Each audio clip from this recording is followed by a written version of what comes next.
Ramai masyarakat Islam telah menjalani ibadat Ramadan, bahkan pada pagi Syawal menyambut Idul Fitri dalam suasana ketegangan dan ketakutan.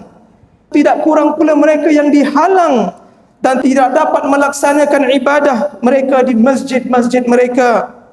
Kita terus memanjatkan doa kepada Allah agar Allah memelihara dan melindungi mereka dan mengembalikan keamanan serta menghapuskan segala bentuk kezaliman. Kita meminta dan memohon kepada Allah Subhanahu wa taala agar Allah terus memelihara masyarakat dan penduduk dunia sekalian serta mengembalikan keamanan dan kesejahteraan dan memberikan ketabahan, kekuatan dan ketenangan pada mereka yang menghadapi ujian. Kita sebagai umat yang beriman, kita yakin dengan ketentuan dan bantuan Allah, dan kita yakin di sebalik setiap ketentuannya ada hikmah yang hanya pada saat dan ketikanya diketahui oleh Allah Subhanahu wa taala.